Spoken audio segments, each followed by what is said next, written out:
बहुजन समाज में जन्मे सभी संतों, गुरुओं, महापुरुषों को नमन बंदन।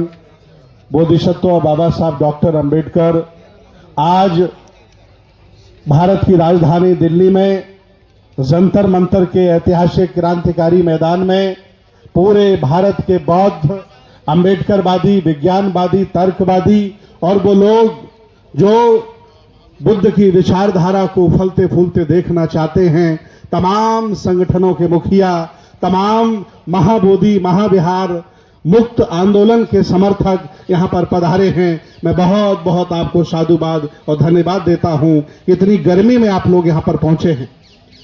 इस कार्यक्रम के आयोजकों को बहुत बहुत धन्यवाद, बहुत बहुत साधुवाद। आप सभी लोग जानते हैं ये लड़ाई कोई आज की नहीं है। ये लड़ाई 100 साल से चलती चली आ रही है। इस लड़ाई के हिस्सा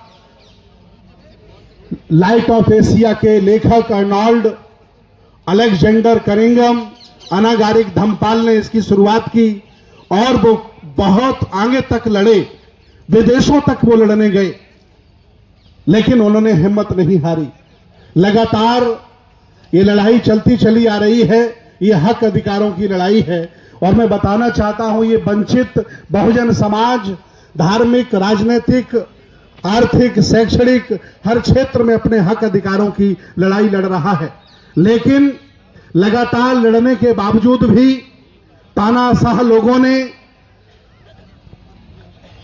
और मानववादी विचारधारा के लोगों ने बौद्धों को कभी भी मान सम्मान नहीं दिया और उन्हें उनकी विरासत वापस नहीं दी।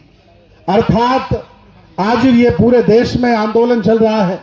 जितने भी बौद्ध हैं, अंबेडकरवादी हैं, चिंतित हैं कि आखिर हमारा वो स्थान जहां तथागत बुद्ध ने एक धम्म का आविष्कार किया था, वह स्थान उन लोगों से कब आजाद होगा जो लोग हमारी संस्कृति और सभ्यता के दुश्मन हैं। लगातार ये आंदोलन चल रहा है। किसी भी तरह का कोई मनमुटाव नहीं, किसी भी तरह का कोई दुराव नहीं। हम चाहते हैं कि सब एक होकर के चलें और मिलकर के हम महाबोधि, महाविहार को अपने हाथों में लें। आंदोलन चला, तमाम चीजें आती रही, जाती रही, लेकिन लोगों का मनोबल नहीं टूटा, लोग हिम्मत नहीं हारे और उसका परिणाम है कि आज पूरे देश के लोग जंतर मंतर पर इकट्ठा हैं। मैं आह्वान पहले भी किया है।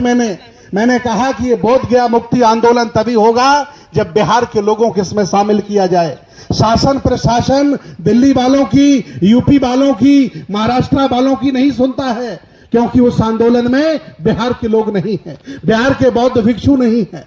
अगर हम लोगों ने उन 2-3 महीने के दौरान टीम बना करके बिहार के गांव-गांव निकल गए होते और लाखों लोग अगर बोध गया इकट्ठे कर देते तो नीतीश नाक रगड़ने के लिए वहां आता।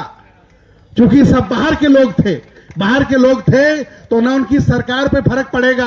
बिहार में हम वोट डालने जाने वाले नहीं हैं, हम दिल्ली वाले हैं, महाराष्ट्र वाले, यूपी वाले हैं। ये बहुत चूक हुई है जो आंदोलनकारी लोगों को सोचना चाहिए था। मैं बराबर कहता रहा, मैं आज फिर निवेदन करूंगा कि आपसी अभिमान, घमंड, ऊंचाई और नीचाइयों को दरकिनार करके एक समन्वय समिति बनाई जाए और वो समन्वय समिति पूरे भारत में इस आंदोलन को चलाए, सारे लोग मिलकर के साथ दें। और अगर ऐसा होता है तो मुझे भी एक हिस्सा उसका बनाइए। मैं आर्थिक सहयोग स्वयं करूंगा और पूरे भारत के लोगों से करवाऊंगा, क्योंकि ऐसी कोई जगह नहीं भारत में जहां हमें जानने वाले, पहचानने वाले लोग नहीं रहते। हम चाहते हैं, हम युवा हैं, ऊर्जावान हैं, हम हमेशा आंदोलन करते रहे हैं। ये आंदोलन नहीं, किसान आंदोलन में भी हमने 1 साल 3 महीने का वक्त गुजारा है। अगर इनका बड़ा दिल होता, मैं हालांकि बोध गया आंदोलन में गया, वहां बैठा, जब देखा कि यहां व्यक्तिवाद, जातिवाद चरम सीमा पर है तो मुझे बहुत दुख हुआ और मैं वहां से अपने आप को लेकर के वापस यूपी आ गया। आज मैं फिर निवेदन करूंगा कि बुद्ध से बड़ा कोई नहीं और बुद्ध हमारा स्वाभिमान है। अगर बुद्ध की वो स्थली कब्जे में है तो आप किसी काम के बड़े आदमी नहीं हो, छोटे आदमी हो। आओ हम सब लोग मिलकर इस अभियान को आगे बढ़ाते हैं और इसका नेतृत्व कोई उपासक नहीं, इसका नेतृत्व बौद्ध भिक्षुओं को करना चाहिए। मैं निवेदन करूंगा, समन्वय समिति में हमारा सुझाव है कम से कम भारत के 100 बौद्ध भिक्षुओं को इससे जोड़ा जाए। मेरी मदद ली जाए। हम हर जिले के, हर राज्य के जिंदा बौद्ध भिक्षुओं का नंबर देंगे जो साधन संसाधन वाले हैं, समाज में काम करते हैं, जो 1000-2000 लोगों को इकट्ठा करने की ताकत रखते हैं।